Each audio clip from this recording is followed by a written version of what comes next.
नमस्कार। मैं doctor Amitabh Banerjee universal health organization से आज का जो हमारा हेल्थ मैसेज है, वो मैसेज है कि जिंदगी लंबी या बड़ी भी होनी चाहिए। आजकल जिंदगी या लंबी लंबी हो रही है, पर क्या बड़ी हो रही है क्या? अ, जिंदगी जो हेल्दी लिविंग जिसको कहते हैं, healthy living, quality of life कैसे हम बढ़ा सकते हैं, उम्र उम्र भी कैसे बढ़ा सकते हैं, और एक्टिव एजिंग जिसको कहते हैं, एक्टिव एजिंग। अभी क्या हो रहा है कि एक्टिव एजिंग एक्टिव रहने से ही होता है। मतलब और हमारे समाज के लिए बहुत ये है, ये जो कुछ टिप्पणियां हैं कि हमारे यहाँ क्या एक परंपरा क्या था कि बड़े लोग आराम करेंगे, बड़े लोगों को ज्यादा रेस्ट कर लो। और जॉइंट फैमिली होता था, तो जब जॉइंट फैमिली होता था तो एक अच्छा था कि बड़े लोग के छोटे बच्चे नाती पोते के साथ खेलते थे। या अभी वो भी नहीं है, अभी फैमिलीज भी जॉइंट नहीं है। और उनको उसी से शायद थोड़ा बहुत क्वालिटी ऑफ लाइफ हो जाता था, अकेलापन नहीं रहता था। अभी क्या है, कुछ जो सामाजिक परिवर्तन आ रहे हैं उसमें एक एल्डरली का अकेलापन काफी महसूस करते हैं। और इसका जो इसका क्या ये है, जैसे पहले होता था कि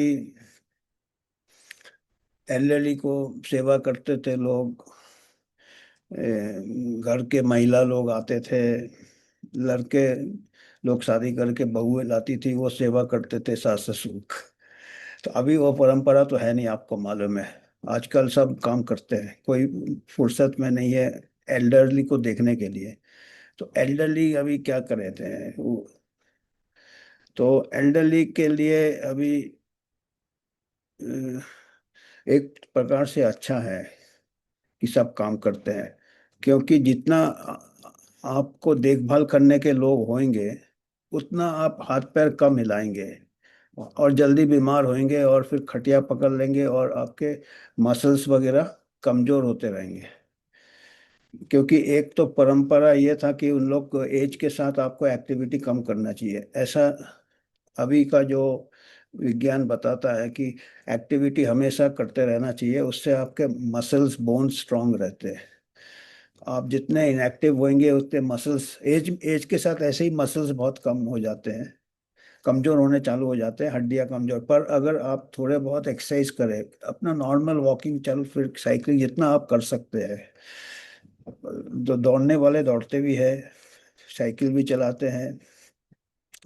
कौन था ये, मिल्खा सिंह, फौजा सिंह, ये सब ओल्ड एज तक एक्टिव रहते थे। अभी भी कई लोग हैं जो एक्टिव रहते हैं और हेल्थ अच्छा रहता है, एक्टिव एजिंग जिसको कहते हैं। तो फिर एक दूसरा और है कि इसके अलावा जो मेडिकल एडवांसेस हुए हैं, उससे काफ़ी क्वालिटी ऑफ लाइफ बढ़ गया। और ज़्यादा काफ़ी एडवांसेस हुए उसमें। जैसे हर किसी को कैटरेक्ट होता था, अभी भी होता है। पहले कैटरेक्ट होता था तो आपका आँख का पूरा लेंस निकालना पड़ता था, और बाहर से इतना मोटा चश्मा लगता था, तो आपका मतलब एक्टिविटी बिल्कुल कम हो जाता था, आप ज़्यादा एक्टिव नहीं रह सकते थे। उसके बाद अभी क्या है कि आपका बैठे बैठे आपका ऑपरेशन हो जाता कैटरेक्ट का, और उसी दिन आपको दूसरा लेंस लगा देते और ओपीडी प्रोसीजर हो गया।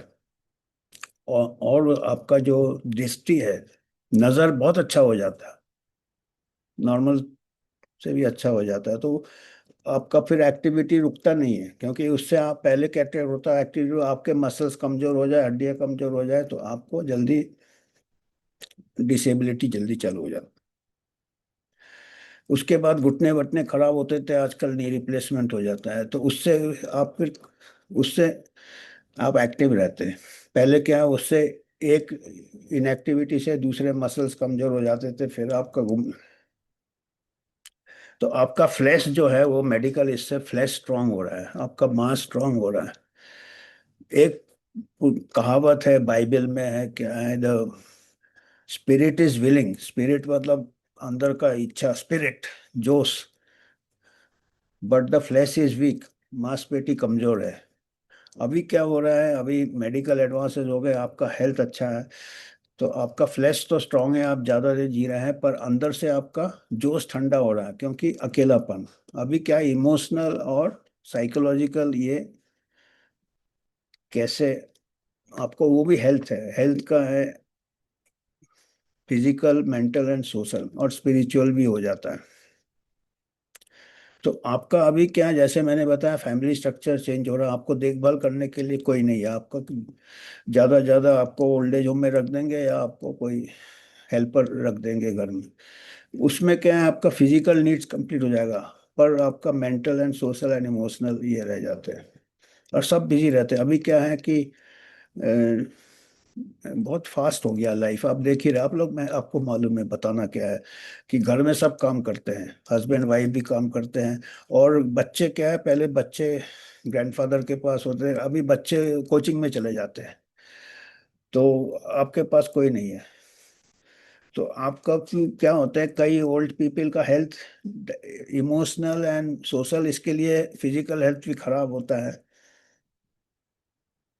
या फिजिकल हेल्थ खराब नहीं भी होता है तो एक सिक रोल हो जाता है, क्योंकि वो अगर जब बीमार होते तभी उनके आगे पीछे लोग करते हैं और उनको अस्पताल ले जाते हैं, फिर वो विजिट करने चालू कर जाते हैं डॉक्टर्स का, हॉस्पिटल्स का। आजकल कॉर्पोरेट हॉस्पिटल्स तो चाहते ही है कि आओ आप, तो उनके लिए यही एक सिक रोल में ही उनको थोड़ा बहुत एक लोग अटेंशन मिल जाता है, तो वो सबकॉन्शियसली वो सिक, बीमार ही रहना चाहेंगे, या क्रॉनिक डिजीज कंटिन्यूड रहेंगे, और उससे वो उनको, और कॉर्पोरेट अस्पताल चाहते हैं आपका जो जिंदगी भर की कमाई आप दे जाओ उनको, और हर ऑर्गन का अलग अलग डॉक्टर हो गए, वो आपको मालूम है, वो भी एक बिजनेस मॉडल अच्छा है, चलो। तो ये इससे आपका फ्लैश स्ट्रांग होता रहेगा, हेल्थ, पर अंदर से जो इमोशनल एंड स्पिरिट आपको, तो इसका क्या है, इसका क्या है कि कई ऐसे सोसाइटीज है, पर्टिकुलरली जापानी सोसाइटीज, जापान में कई ऐसे है, आपको मालूम भी होगा कि आयु सबसे लंबा जापान की तरफ है, वर्ल्ड में लॉन्गेस्ट लिविंग पीपल जापानीज होते हैं। तो जापानीज होते हैं, और जापान में एक आइलैंड है ओकिनावा, ओकिनावा एक आइलैंड है, वहाँ पे कई 100 साल वाले बहुत है वहाँ पे, वो दुनिया में सबसे ज्यादा 100 इयर्स। तो लोगों ने स्टडी किया उनको, नेशनल ज्योग्राफिक ने स्टडी किया उनको, उसमें उसका एक फीचर भी आया था, और भी ऐसे 5 जोन्स है, अलग अलग है, पर जापान का सबसे ज्यादा, अदरवाइज ऑल्सो जापान में सबसे ज्यादा लोग का आयु सबसे लंबा है, हाइस्ट नंबर ऑफ 100+ पीपल। तो और कोविड के दौरान भी जब हमने डेटा देखा था, हम जापान में सबसे कम कोविड में फर्क पड़ा था, जबकि सब कह रहे थे कोविड बीमारी किसका था, एल्डरली का था, बुजुर्गों को, अमेरिका में, इस पूरे वर्ल्ड में जो जो एल्डरलीज थे उनको अटैक किया, उनमें मौतें भी ज्यादा हुई।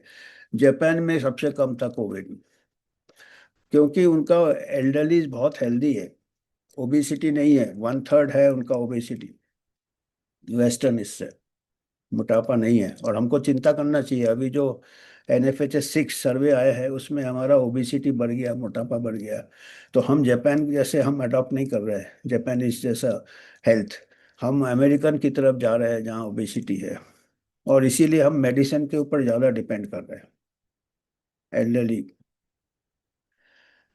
तो जापान का जो है, हमारे यहाँ जैसे हमने कहा कि आयु बढ़ रहा है, क्वालिटी ऑफ लाइफ नहीं बढ़ रहा, अकेलापन है, सोशल आइसोलेशन है, इमोशनल आइसोलेशन है, इसीलिए हम बीमार होते हैं एल्डर्स, तो चलो उसी बहाने थोड़ा बहुत लोग आगे पीछे करते हैं। अगर हम हेल्दी रहेंगे तो लोग, हम हमारे पास, और हम किसी को नहीं ब्लेम कर सकते। अगर हम ब्लेम करेंगे कि आजकल का जनरेशन ऐसा ही है, वो गलत है, क्योंकि उन लोग हमसे भी ज़्यादा परेशान है, हमसे भी ज़्यादा बिजी है। अभी आपको मालूम है लाइफ क्या है, अनएम्प्लॉयमेंट है, जॉब ले ऑफ है, बच्चों का चाइल्डहुड चला गया। अभी पेरेंट्स ज़्यादा स्ट्रेस रहते, बच्चे से बच्चे भी स्ट्रेस रहते हैं, एडमिशन नहीं मिल रहा है। एडमिशन क्या, स्कूल से इतना कुछ घपला हो रहा है, नीट का स्कैम हो रहा है, अभी सीबीएसई का स्कैम हो गया, हर जगह स्कैम ही स्कैम हो रहा है। तो बच्चे और स्ट्रेसफुल हो जाते हैं, पेरेंट्स और स्ट्रेस हो जाते हैं। हार्ड वर्क का भी कोई गारंटी नहीं है। तो एल्डरली को नेगेटिव डिपेंड नहीं करना चाहिए, नेगेटिविटी बढ़ाना नहीं चाहिए कि हमको भी कोई देख नहीं रहा है, नहीं। तो इसका क्या है, तो जापान से हमको एक उनका फिलॉसफी है लाइफ का, और वो फिलॉसफी से, that is the secret of longevity. ये कई शोधकर्ता ने किया, हालांकि इसका विवाद भी बहुत है कि नहीं नहीं, पर इसमें कई चीज़ें, अच्छा चीज़ है। काफ़ी लोग हैं उसके ऊपर, दूसरा भी ये आर्टिकल भी आया था इसके ऊपर, लॉन्जेविटी के ऊपर, लाइफस्टाइल के ऊपर। उसके बाद दूसरा आर्टिकल भी आ गया कि नहीं, इसमें भी कमियां हैं उन लोग। तो जो भी है, पर जापान का जो है हर चीज़ में, क्योंकि अगर आप लाइफस्टाइल ही कर लेंगे तो फिर कॉरपोरेट वाले क्या करेंगे, जो इतना बीमारी हमारी, क्योंकि maximum income medical bills elderly लोग से ही मिलता है उनको, प्रॉफिट हॉस्पिटल्स, क्योंकि आप बीमार हो जाते हो, और है बीमारी होता है इस चीज़। पर जापान में क्या, हेल्दी लिविंग है, एल्डरलीज जो है, क्वालिटी ऑफ लाइफ ये है। और जो हॉस्पिटल यानी है उसको एक, आप लिविंग हेल्दी करो, सर्कस जैसे रहो, नेट रहता है, नीचे अगर गिर गए तो बचाने के लिए, और फिर से ऊपर चले जाओ। तो मेडिसिन और अस्पताल को नेट जैसे इस्तेमाल करना चाहिए। जैसे ही ठीक हो जाते, डॉक्टरों से, अस्पताल से दूर भागना चाहिए। नेट से दूर होते हैं जो अच्छे कलाकार होते हैं, कभी कभी गिर गए, वो एक सेकेंड लाइन ऑफ डिफेंस। तो ऐसे, पर हम क्या करते हैं अभी, एल्डरलीज वगैरह वो सोचते हैं कि हमको मेडिसिन से ही लॉन्जेविटी मिलेगा। वो एक कई सपनों के सौदागर आ जाते हैं, फिर दूसरे थेरेपी वाले आ जाते हैं, अल्टरनेटिव मेडिसिन वाले, ये वाले वो वाले। पर जो जापान में जो ये है, उनका जो लाइफस्टाइल है, उसमें एक कहावत है उनका, एक है जिससे वो लंबा जीते हैं, उसको उन्होंने एक नाम दिया है, इकिगाई। इकिगाई थोड़ा समझाने की कोशिश करेंगे हम, और हमको इसके ऊपर पूरा एक किताब भी दिया था, इकिगाई बोल के। एक किताब है, पूरा एक किताब है, Ikigai, Japanese secret to long and happy life. Japanese secret to long and happy life, Ikigai. Ikigai ये जापान का किताब है, और हमको दिया था जब मैं, जब लगा लोगों को कि मैं रिटायर हो रहा हूँ, वो डॉक्टर स्वाति हमारे कलीग, उसने दिया था। और बहुत अच्छा किताब है। और हालांकि हम किताब, तो हमने सोचा इसमें से क्या क्या, 10 10 चैप्टर्स है, अलग अलग 10 ये है, उसका हम संक्षेप बताएंगे। तो मेन है इकिगाई, मतलब कि रोज सुबह उठते हैं, आपको एक लाइफ में अपना वजूद ढूंढना चाहिए, जैसे हम वजूद कहे या क्या गए। इकिगाई का मतलब उनका था कि एक कोई हमारे को कॉलिंग होना चाहिए, जिससे कि कुछ जैसे कुत्ते को हड्डी दे दो ना, वो चबाता रहे, वो नहीं रहेगा तो पूरा उसके इसमें वैक्यूम आ जाएगा। तो एक हड्डी होना चाहिए हमको, जो कि चबाते रहे, और हमको चारों तरफ क्या हो रहा कोई मतलब नहीं, उससे हमारा लॉन्जेविटी बढ़ जाता है। जैसे कोई कॉज, कोई एक्टिविटी जिसको हमको अच्छा लगता है, जिसमें हम उत्तीर्ण हैं, सक्षम है, जिसको हमको बहुत दिल से हम चाहते हैं, तो उसको, और जिसको समाज को फायदा हो सकता है, समाज को हम क्या वापस दे सकते हैं, और उससे कुछ आपको ओल्ड एज में तो शायद शायद जरूरत हो, शायद शायद जरूरत नहीं भी हो, जिससे आपको थोड़ा बहुत इनकम भी हो सकता है। तो चार सर्कल है उसमें, आप कि क्या चीज पसंद कर सकते हो, बड़ा सा एक सर्कल बनाया। फिर उसके से मिल जुड़ के एक दूसरा सर्कल बनाया कि क्या आपको बहुत अच्छा, किस चीज में आप उत्तीर्ण हो, बहुत अच्छा हो, फिर किस चीज में समाज को फायदा हो, ऐसा एक सर्कल बनाया। फिर किस सर्कल में आपको कुछ रिटर्न में मिले या ना मिले, that depends on your need.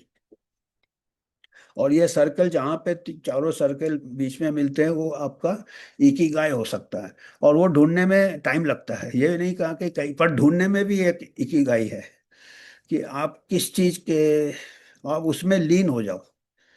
सुबह उठ के आपको, उठ के उठ के एक ये होना चाहिए कि आज हमको ये करना ही है।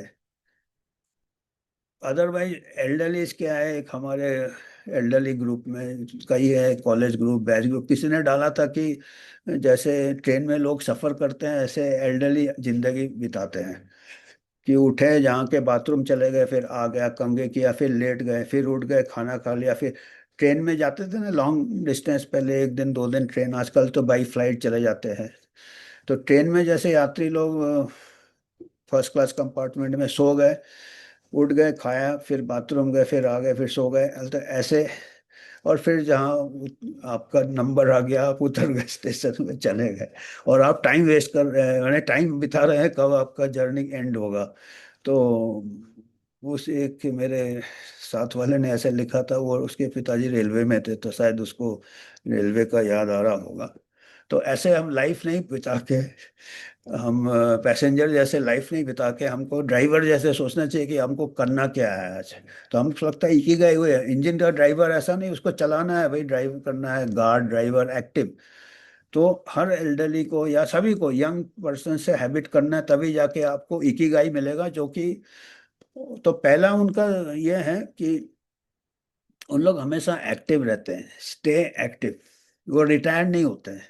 वो रिटायरमेंट का ये साइकोलॉजिकली क्या होता है कि वो डिपेंडेंसी हो जाता है कि अभी तो हम रिटायर हो गए, अभी हम, और वो हमारी सेवा करेंगी, बहू आके ये आके, तो उससे हमारा बीमारियां बढ़ जाती है, हाथ पैर ढीले हो जाते हैं, मसल कमजोर हो जाते हैं। तो उन लोग रिटायर नहीं होते, कुछ ना कुछ करते रहते हैं। यहाँ तक कि जापानीज डिक्शनरी में रिटायरमेंट का कोई वर्ड ही नहीं है। तो जापान में कोई रिटायर नहीं होता, वो पहला ये है, सीक्रेट है, नेवर रिटायर। और दूसरा है कि आराम से, हड़बड़ाहट नहीं। नंबर टू है take it slow, peaceful. Japan में आपको ये नहीं मिलेगा कोई लाइन तोड़ के भाग रहा है ट्रैफिक में। हमारे यहाँ सब कोई जल्दी में रहते, बाएं से दाएं से ट्रैफिक में धक्का धक्की ये वो, और जाके कहाँ कुछ नहीं करने का है। तो जापान में क्या है कि आप लुफ्त रहिए जिंदगी का, धीरे धीरे, हड़बड़ाहट नहीं, टेक इट स्लो, हर चीज को, हर मोमेंट को अच्छे से देखिए, फूल को देखिए, नेचर को देखिए, इसको देखिए स्लोली। और उसमें आपका ज्यादा काम होता है, हड़बड़ाहट से लगता है कि बहुत जल्दी आप काम करें।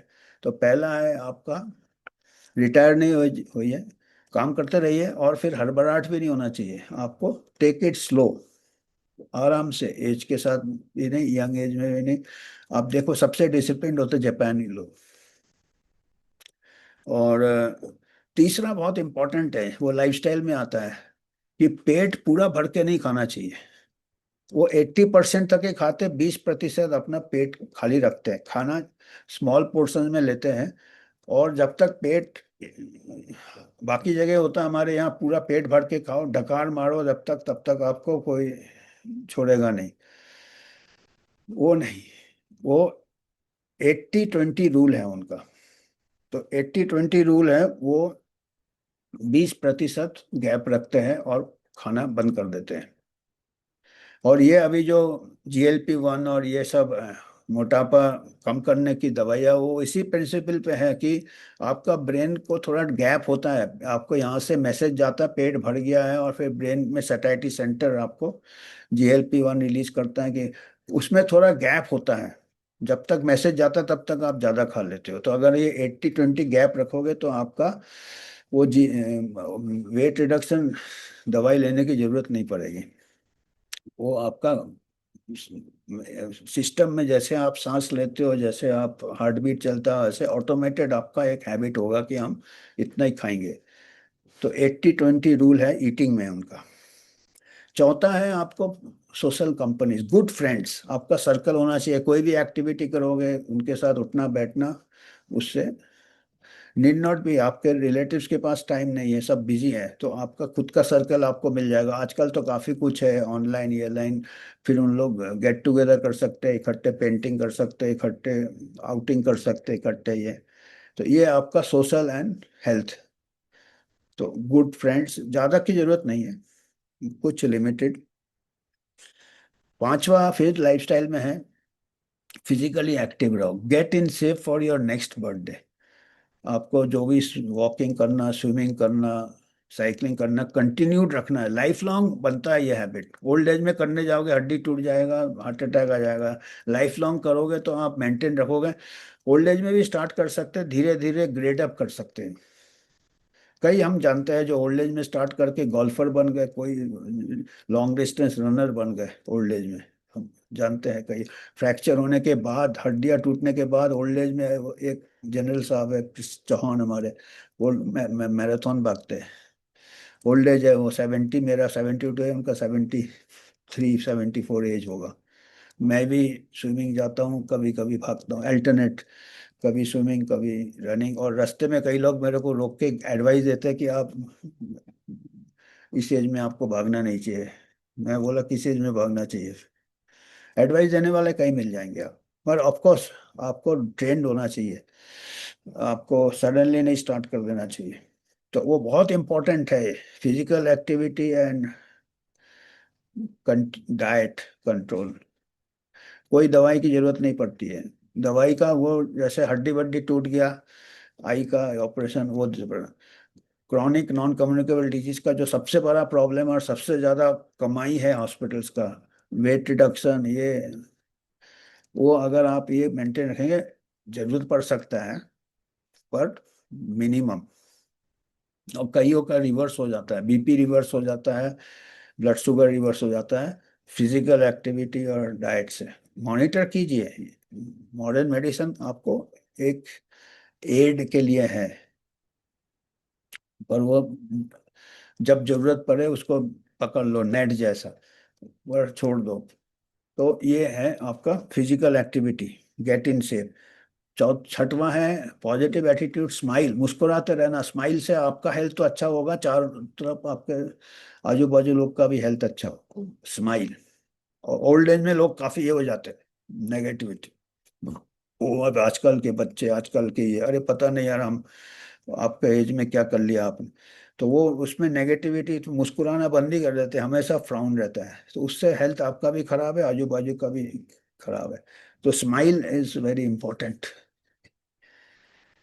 फिर सातवां है प्रकृति के साथ रिकनेक्ट विथ नेचर। नेचर के साथ आपको काफी मेंटल हेल्थ, ये हेल्थ अच्छा, जलवायु, और आपको एक प्रकार से आपको एक ये आता है, फीलिंग ऑफ ग्रेटनेस आता है नेचर के साथ। आठवां है गिव थैंक्स। आपको थैंक देना चाहिए, क्या क्या मिला आपको, आपको रोना नहीं है क्या क्या नहीं मिला हमेशा। और जो क्या होता है, जो चीज हमको मिल जाता है हम उसका कदर नहीं करते, हम सोचते हैं अरे ये तो अपना बनता है, ऐसा नहीं बनता है। हमेशा थैंकफुल रहना है, जो जिंदगी धुएं के साथ बिता दी, जो मिल गया उसी से जी लिया, थैंक। ये इसका एक बहुत अच्छा किस्सा है, आर्थर ऐसे टेनिस प्लेयर होते थे, टेनिस प्लेयर होते थे अमेरिका में, ब्लैक, 1960s में शायद विंबलडन वगैरह गए थे। तो उनको 60s में विंबलडन, और नंबर वन टेनिस प्लेयर होते थे, ब्लैक थे वो। अमेरिका में उन जमाने में काफी डिस्क्रिमिनेशन होता था। उनको फिर बहुत ही हम्बल बैकग्राउंड से आए थे, एजुकेशन नहीं किया था उनके जो उन्होंने एजुकेशन किया था घर में किसी ने, तो बहुत ही सिंपल बैकग्राउंड से आए थे। और उनको 50 साल की उम्र में, 52 ईयर्स है, 55 ईयर्स में उनको हार्ट सर्जरी हुआ, और उनको जब ब्लड ट्रांसफ्यूजन हुआ 1980 में शायद, उसके आसपास। तो उनको HIV हो गया, एड्स हो गया। उन जमाने में एड्स नया नया आया था और ब्लड को स्क्रीन नहीं करते थे, उस टाइम मालूम ही नहीं था एड्स कैसे स्प्रेड होता है। बाद में पता चला ब्लड से हो सकता है, ब्लड। पर तब तक उनको एड्स हो गया था ब्लड ट्रांसफ्यूजन से, बाद में पता चला है।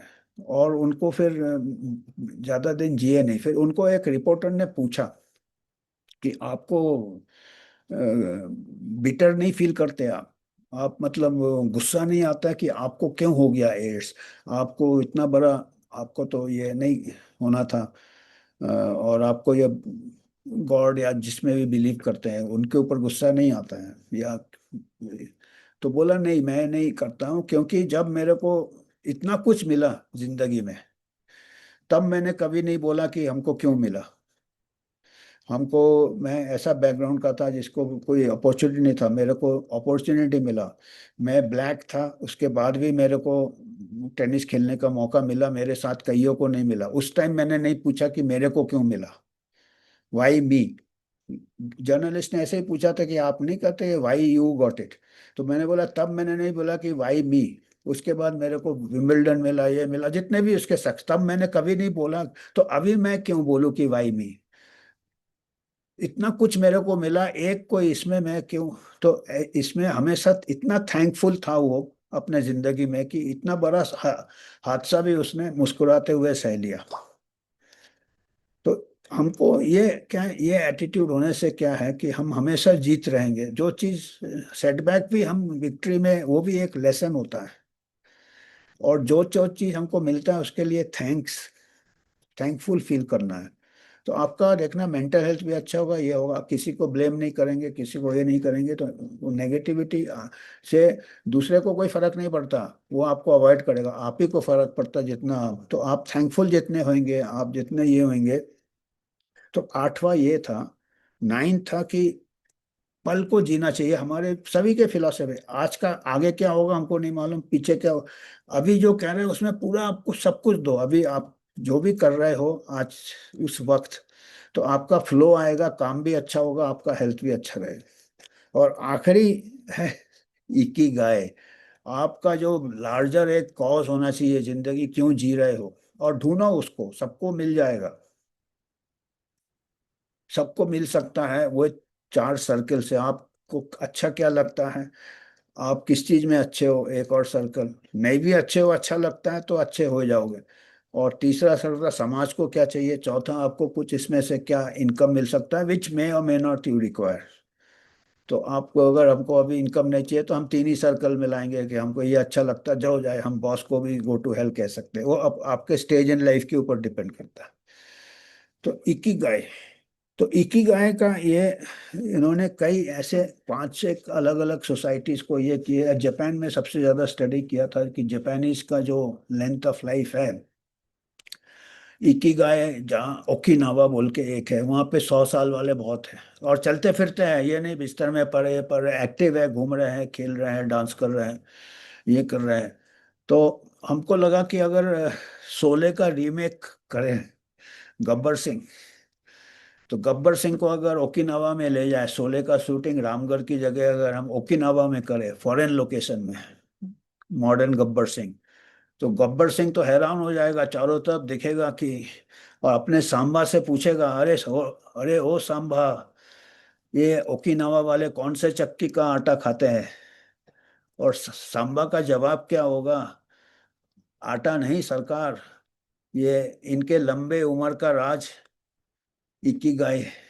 तो मैं ये सोच रहा था कि अपने दिमाग में ये भी आता है कि अगर मैं स्क्रिप्ट लिखने बोले कोई, सलीम जावेद तो अभी अलग अलग हो गए हैं, तो शोले हम जापान में शूटिंग करेंगे, और गब्बर सिंह और वीरू और ये भी इन्हीं में से ले लेंगे किसी को, जापान के इससे, क्योंकि ओल्ड एज में भी एक्टिव रहे, कॉज रहे। तो वैसे मैंने कुछ ये कैप्चर किए हैं। तो अभी हम देखते हैं, ये तो पहला, तो हमने ये जो हमने शोले का अगर हम रीमेक करेंगे, तो ये बाएं तरफ हमारे, अरे ओ सांबा, ये ओकिनावा वाले कौन सा चक्की का आटा खाते हैं? आटा नहीं सरदार, इनके लंबे जिंदगी का राज इकिगाई है। इकिगाई के 100 साल जीने का रहस्य है। ये जापान वाले हैं, ओकिनावा में घूमते फिरते आपको मिलेंगे। और दिन भर मूवमेंट करते रहते हैं, जरूरी नहीं जिम जाना है, दिन भर एक्टिव रहते हैं। तो ये पहला है, स्टे एक्टिव, डोंट रिटायर। अभी कैसे भी देखिए अपना पूरा लगन के साथ एक्टिविटी कर रहे हैं, इसमें उनको शायद अच्छा भी लगेगा, इसमें से इनकम भी हो जाएगा, इनमें अगर कॉम्पिटेंस भी हो जाता है, और समाज को भी फायदा है। और आप भी अगर किसी के ऊपर बोझ नहीं हो तो वही आपको एक समाज में भी कंट्रीब्यूशन हो जाता है ना। दूसरे लोग भी अपना काम अच्छे से करेंगे, नहीं तो अगर जैसे हमने कहा आजकल उनका ही कितना ही है। दूसरा है कि आराम से लुफ्त से जिंदगी को एंजॉय कीजिए। देखिए आराम से एक फूल है, उसी को कितना आपको नहीं तो आप इतने इधर उधर हड़बड़ाहट में रहते हैं कि take it slow, slow pace में जिंदगी जीना चाहिए जिंदगी। फिर ये 80-20 रूल है। Do not fill your stomach full. आपका पेट में जगह रखना चाहिए। देखिए थोड़ा थोड़ा पोर्शन लेते हैं, और उससे क्या है कि वो आपको ना ओबेसिटी होगा और ना क्रॉनिक डिजीजेस काफ़ी कम हो जाएंगे। और जितना रिक्वायरमेंट है उतना 80% अगर बढ़ जाता है पेट, उसके बाद टाइम गैप होता है, तो आपका जब 80% है तो एक्चुअली आपका पेट भर जाता है, तब तक आपका रिक्वायरमेंट पूरा हो जाता है। ये फिर आपका फ्रेंड सर्कल होना चाहिए, सोशल सर्कल होना चाहिए हंसना खेलने के लिए। तो ये सोशल हेल्थ के साथ फिजिकल हेल्थ, मेंटल हेल्थ सब इंटरलिंक्ड है, आइसोलेटेड नहीं है। आजकल अलग अलग स्पेशलिटी के डॉक्टर हो गए। आपका फिजिकल हेल्थ भी हड्डी वाला एक देखेगा, चलो ठीक है हड्डी तो कारपेंटरी है, जरूरत पड़ता है, पर आपके एक एक किडनी अलग कोई देखेगा, तो हार्ट वाला डॉक्टर अलग है। तो ऐसा नहीं है, हर कुछ के साथ हर कुछ का लिंक है, सोशल मेंटल और फिजिकल। तो होलिस्टिक जिसको कहते हैं लाइफ। फिर get in shape for the next birthday. अभी नहीं कि अभी इतना जी लिया, नहीं, वो आगे देखते हैं कि अभी अगला बर्थडे भी हम फिट रहना है। तो ये देखिए यंग लोग पीछे रह गए हैं, और ये एजेड आदमी अपना डेली जॉगिंग कर रहा है। डेली रखना है, अपना हैबिट रखना है, ये भी अनकस्टम भी नहीं करना, धीरे धीरे स्टार्ट करना अगर आपने पहले नहीं किया है कभी तो। फिजिकल हेल्थ से देखेंगे आप, मेंटल हेल्थ भी अच्छा होता है, आपके एंडोर्फिन्स वगैरह रिलीज होते हैं। और सोशल हेल्थ से क्या होता है आपके, ऐसे ऑक्सीटोसिन वगैरह हार्मोन्स होते हैं जो कि वार्मथ फील करते हैं। और इसमें क्या होता है आपके एंडोर्फिन्स वगैरह बॉडी केमिकल्स रहते हैं जो आपको मूड इम्प्रूव करते हैं, आपका हीलिंग इम्प्रूव होता है। स्लीप भी अच्छा होना चाहिए इसमें, इसमें स्लीप भी ऐड हो जाता है, अपने आप स्लीप अच्छा आएगा। फिर स्माइल, इसमें भी काफ़ी हेल्थ बेनिफिट्स है, ऑक्सीटोसिन वगैरह ये वगैरह बॉन्डिंग का हार्मोन। और एक आपका पॉजिटिव, ये चारों तरफ आप फैलाते हैं पॉजिटिविटी। रिकनेक्ट विथ नेचर, तो इससे भी काफ़ी हेल्पफुल होता है नेचर, प्रकृति। गार्डनिंग वगैरह करते हैं काफ़ी एल्डरली लोग, उसमें फिजिकल एक्टिविटी भी हो जाता है और नेचर के साथ भी हो जाता है। थैंक्स, जैसे हमने कहा जो कुछ भी मिला वो आपके लिए टेक इट फॉर ग्रांटेड नहीं करना, छोटा सा छोटा, इसमें आपको हमेशा ये रहना चाहिए। उससे आपका मेंटल हेल्थ बना रहता है, हमेशा पॉजिटिव साइड आप देखते हैं। और लिव इन द मोमेंट, आप लगे हो इतने उत्तीर्ण हो जाते हो, और यंग एज से प्रैक्टिस करना है, फिर उसमें घुल मिल जाते हो ना, आगे का सोचते हो ना पीछे का सोचते हो। इसको फ्लो कहते हैं। बड़े बड़े आर्ट वर्क, बड़े बड़े अचीवमेंट्स ऐसे होते हैं, मोमेंट में पूरा दे दो अपना, उसी पल में, कल हो ना हो। और ये सबसे इम्पोर्टेंट है इकिगाई, एक सेंस ऑफ पर्पस है। जैसे गार्डनिंग कर रहा है उसको एंजॉय है, उसको फिर सेल कर रहा, फिर बच्चों के साथ उठ रहा बैठ रहा, फॉलो इकिगाई। इकिगाई माने आपका क्या मकसद है जीने का, एक फोकस होना चाहिए। ये है, इसको देखिएगा थोड़ा कॉम्प्लिकेटेड रख रहा है। बाएं तरफ है what you are good at, फिर व्हाट यू लव, ऊपर है व्हाट द वर्ल्ड नीड्स, समाज को क्या चाहिए, चाहता है कि what you can be paid. तो ये वोकेशन हो जाता, प्रोफेशन होता पेड वाला। ये फिर बाद में आप अपना धीरे धीरे व्हाट यू लव में जा सकते हो, जब आपको फाइनेंशियल सिक्योरिटी है। What you are good at में जा सकते हो। और ये चारों चारों सर्कल जहाँ मिलते हैं, आप देखें बीच में बिल्कुल सेंटर में आपका इकिगाई आ सकता है। कि इकिगाई तभी आएगा जिसमें जो चीज आप कर रहे हो उसमें आपको जोश भी है, आप लाइक भी करते हो, आप अच्छा है, समाज को भी फायदा है, और आपको इनकम भी है। ये है इकिगाई को कैसे आप, इसको टाइम लग जाता है पर लगे रहना चाहिए कि हमको क्या करना है, ट्रायल एंड एरर कर करके ओल्ड एज तक आप एक स्टार्ट होता है, क्योंकि आपका पूरा सालों भर का जो निचोड़ है, आपका फोकस, थिंकिंग, पूरा विजडम आप लगा सकते हो।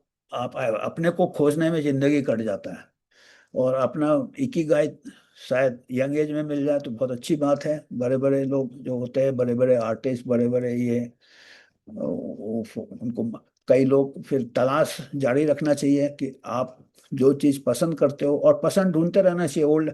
तो उसमें क्या होगा, आपका फ्लैश तो तगड़ा है ही, अगर आपका हेल्थ अच्छा रहेगा, flash is strong and spirit is willing, तो आपका आत्मा भी एक्टिव रहेगा, जोश भी रहेगा। तो ये हमको ये कहना, आज ये मैसेज देना था, क्योंकि आजकल मेडिकेशन के ऊपर ज़्यादा जा रहे हैं। और अभी जैसे कल ही मैंने बात किया था, हार्मोन रिप्लेसमेंट, ये रिप्लेसमेंट, ये सब नेचुरल चीज़ें हैं, आपको चाहिए, बहुत रेयर केसेस में शॉर्ट टर्म के लिए लेना चाहिए।